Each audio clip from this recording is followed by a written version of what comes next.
YSR Congress party ప్రభుత్వం చేస్తున్న అరాచక పాలనను ప్రజలు గమనిస్తూనే ఉన్నారని, రానున్న ఎన్నికల్లో సరైన గుణపాఠం చెప్తారని మాజీ మంత్రి నెల్లూరు సిటీ టీడీపీ ఎమ్మెల్యే అభ్యర్థి డాక్టర్ పొంగూరు నారాయణ పేర్కొన్నారు. బాబు షూరిటీ భవిష్యత్తుకు గ్యారంటీ కార్యక్రమంలో భాగంగా ఆయన నెల్లూరు నగరం 10వ డివిజన్ తడికెల బజార్, అరుంధతిపాలెం, స్టోన్ హౌస్ పేట తదితర ప్రాంతాల్లో పర్యటించారు.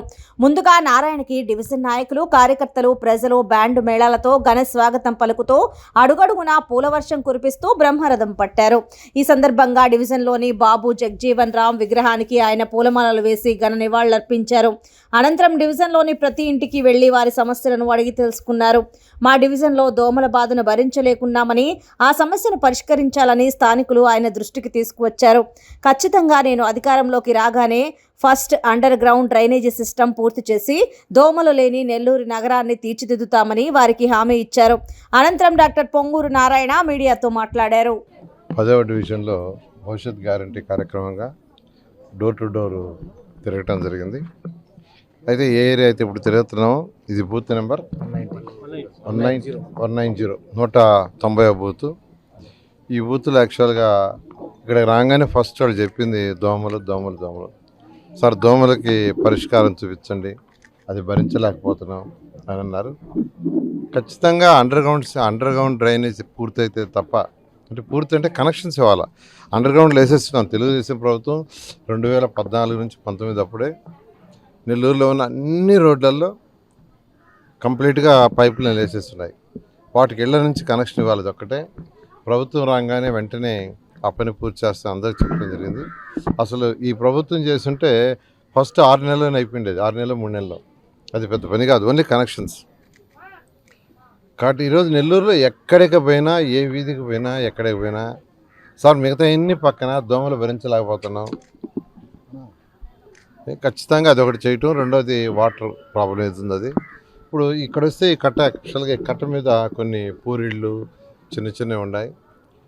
అదేవిధంగా ఆ కాలువ, ఎక్కడైతే కాలువ ఉందో, ఈ కాలువని ఏమంటారు, ఈ కాలువ ఉయ్యాల కాలువ, మల్లప్ప కాలువ పక్కనే యాక్చువల్గా ఇల్లు వేసుకొని ఉన్నారు పేదలు, నిరుపేదలు. చాలా కాలం నుంచి, ఇప్పుడు 20 ఏళ్ళు 30 ఏళ్ళ నుంచి ఉన్నారు. అయితే వాళ్ళ ఇంట్లో పోయే దారి కూడా 1.5 అడిగాయి. 1.5 అడుగు అంతకంటే ఎక్కువ లేదు. నేనేం పోయించాను ఇప్పుడు. కొన్ని దగ్గర 1 అడుగు, 1.5 అడుగు అలా ఉంది. నిజంగా అది చాలా ఇబ్బందికరమైన విషయం. అంతేకాని ఈ తాటాకు షెడ్లో ఉండేవాళ్ళు కూడా సార్ మా పరిస్థితి ఏంది అంటున్నారు. ఖచ్చితంగా ప్రభుత్వం రాగానే ఈ యొక్క సమస్యని టేకప్ చేసి ఖచ్చితంగా ప్రతి ఒక్కరికి శాశ్వతంగా పర్మనెంట్ హౌస్ ఉండేటట్టుగా చేయటం జరుగుతుంది. ఖచ్చితంగా వాళ్ళందరికీ చెప్పాం, చేస్తాం కూడా. అంటే ప్రతి ఒక్కరికి ఇళ్ళు అనేది మినిమం. అందుకని ఆ రోజు 43,000 హౌసెస్ని టిట్కో ఇళ్ళని నెల్లూరుకి శాంక్షన్ చేసి కట్టాం. మొత్తం ఆంధ్రప్రదేశ్లో 11 లక్షల ఇళ్ళు యాక్చువల్గా శాంక్షన్ చేయడం జరిగింది. 11 లక్షల ఇళ్ళు, అందులో 9 లక్షల ఇళ్ళు టిట్కో ఇళ్ళు. 2 లక్షలు ఎవరికైతే సైట్ ఉంటుందో వాళ్ళకి 2,50,000 ఇచ్చాం. వాళ్ళు చక్కగా కట్టుకున్నారు. ఈ 9 లక్షలు దాదాపు 5 లక్షలు పూర్తయినాయి అప్పుడే, మేము ఉన్నప్పుడే. కానీ వాటిని ఇవ్వాలా ఇంతవరకు. ఈ మధ్య అక్కడక్కడ 4-5 ఇచ్చి, అది కూడా ఏంటంటే ఇన్కంప్లీట్. అంటే తర్వాత మీరు ఫినిష్ చేయాల, అది కరెక్ట్ కాదు. ఖచ్చితంగా ప్రభుత్వం రాగానే ఆ ఇళ్ళన్నీ కంప్లీట్ చేసి, ఆ ఇళ్ళన్నీ పేదలు, నిరుపేదలు ఎవరైతే ఉన్నారో వాళ్ళందరికీ నెల్లూరులో ఉన్న 54 డివిజన్లో సిటీయే కాదు, సిటీ అయినా రూరల్ అయినా ఎక్కడైతే 43,000 హౌస్ కట్టే ఇన్ని ఇవ్వటం జరుగుతుందని తెలియజేస్తున్నాను.